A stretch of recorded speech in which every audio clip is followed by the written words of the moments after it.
minute you're born, you need to feel safe, you need to feel secure, you need to feel you matter, and you need to feel people are proud of you. You know what? You have to meet those needs. Hey Marissa, I worry that everything might be my fault. I guess I'm an anxious people pleaser. If my boyfriend is in a bad mood, I assume it's because of me. If someone at work is in a bad mood, I assume it's because of me. You get the picture.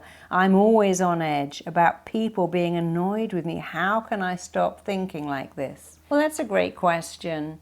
And it's interesting that you assume it is always your fault. You're consumed with it being your fault. You're so busy trying to please other people, you have forgotten to please yourself. The most important opinion for you is your own opinion.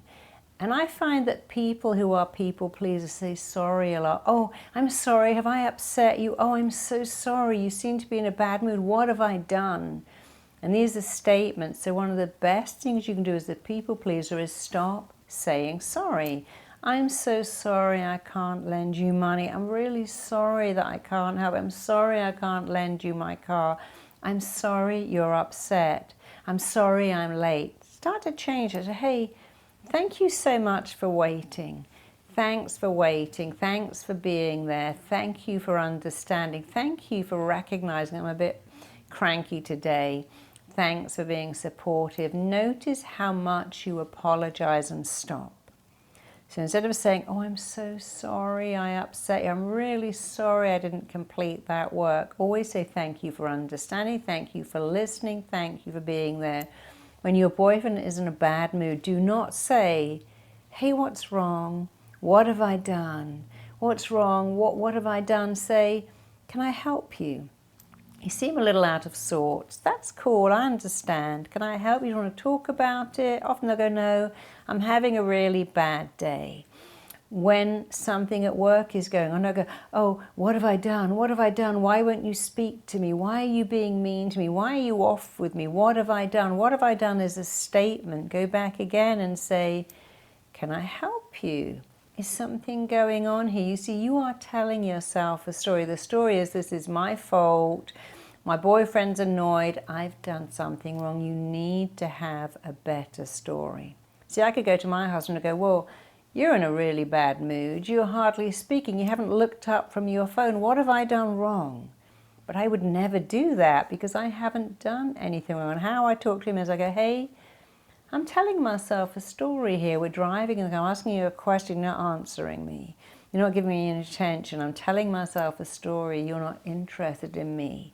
You don't want to talk to me. And he'll go, oh yeah, I'm really sorry. I'm telling myself, I'm reading a message from someone and I'm telling myself a story, which is I need to read this message and you keep interrupting me. So we always start with I'm telling myself a story.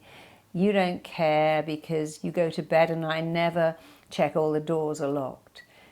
And then my husband will go, well, my story is, hey, you lived on your own for years before you met me. I didn't know I had to lock all the doors to make you safe.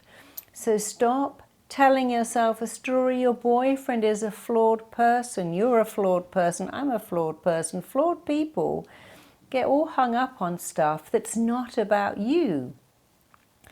I sit at my look and go, hey, darling, what happened at school today? What did you do? And I said, darling, if you don't want this, say, mummy, I feel like you're interrogating me and I just want a minute. So I start this, she goes, Mum, I feel like you're interrogating me. And I would stop because I told her to say that. Because I'd go, hey, and what happened next? What's wrong with you? Why aren't you answering me? Why are you so rude? I'm asking you about school, driven all this way to pick you up, and you're giving me that whatever, or rolling your eyes. But just because I want to know about her day doesn't mean she wants to share. She may be thinking about stuff. She may be having all sorts of stuff going on. So stop with the story. I've hurt you, I've upset you, you don't love me, you're not interested in me. Tell yourself the truth. People have their own agenda. Maybe your boyfriend's favorite team lost, maybe he's got issues, but it's not your fault. And at work, you're working with people who have emotions and issues and situations. When someone cuts their car in front of me. I go, look at that rude person. I could go, hey, maybe they've got a kid that's sick in hospital, a difficult boss, and they got to get to work. Which is wrong, all right? Who knows? Who cares? I just choose to tell myself a better story. This person in the store is really rude and cut in front of me and cut in the line, but maybe they got something urgent or they're unhappy. You see, when you tell yourself a different story, it changes your life, and our whole life is stories.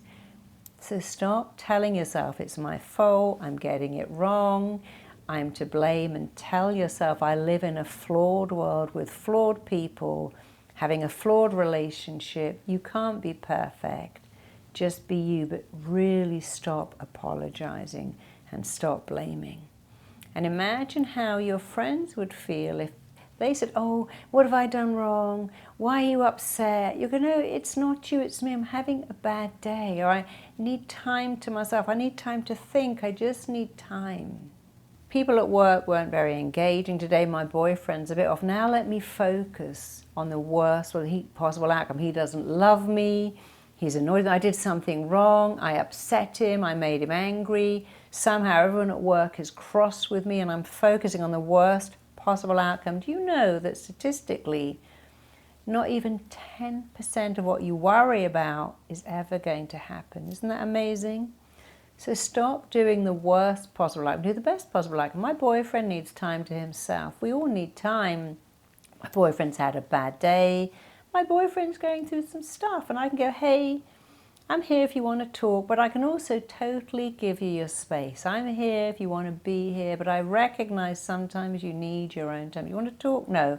Okay, I'll let you do your thing, but I'm here if you need me. So go on to the best possible outcome. Maybe I did irritate my co-worker. They irritate me. That's part of the tapestry of life, and I can deal with it. So give yourself better coping skills. Focus on the best possible outcome. Change the pictures in your head. Change the words. Stop saying you're sorry. And remember, the most important opinion in the whole world for the rest of your life is not your boyfriend's. It's not anyone's. It's yours. If you give your boyfriend the power to make you feel good, you give him the power to make you feel bad. If you give your boss and your colleagues the power to make you feel you're worth something, you give them the power to make you feel you're worth less. If you say, hey, you over there, could you make me feel that I matter, that I'm a good person, can you do that? Could you make me feel attractive and interesting? Sure, I could do that for you for a year, but then I'm going to move on. Maybe I'm going to change state, find someone else, and now, because you gave me that power, I've taken it back. But if you give yourself the power, I want to feel important and significant. I want to feel enough. I need to feel I matter. These are very valid needs. From the minute you're born, you need to feel safe, you need to feel secure, you need to feel you matter, and you need to feel people are proud of you. You know what? You have to meet those needs. So everyone listening to this, take a minute now and think about, what do you need to hear? Well, this is not rocket science. I need to hear I'm great, I matter, I'm significant, I'm enough, I'm lovable, I'm doing a great job. So start saying it. Let's do it now. Take a deep breath and repeat after me. I matter. I'm significant. I'm lovable. I'm enough. I'm enough just the way I am. I'm lovable just the way I am. I matter just the way I am. And add in some other stuff. I'm an amazing girlfriend. I'm an amazing colleague. I'm an amazing co-worker. Whatever you want to hear, say those words to yourself now. I'm good. I'm smart. I'm intelligent. I'm great at my job. I'm an amazing person. You can say anything you like. And if you say it and say it, the mind learns by repetition. It will go in. And when you say it to yourself, you know what? No one can come and take it away. No one can go find someone taller, younger, smarter. No one can take it away if you say it. So say it now, say it every day. And for you especially, the writer of this letter, write down the words you want to hear from your boyfriend, your colleagues, your boss. Say them to yourself. I can only tell you the truth. It will change your life and you get to keep it forever. So do that now and don't be sorry. Just be glad you learned to change now. Check out my next video here. You can't die from rejection. It just feels like you can, but you can't. And no one can reject you unless you give them permission. They can say mean things, horrible things, but you can choose not to let it in.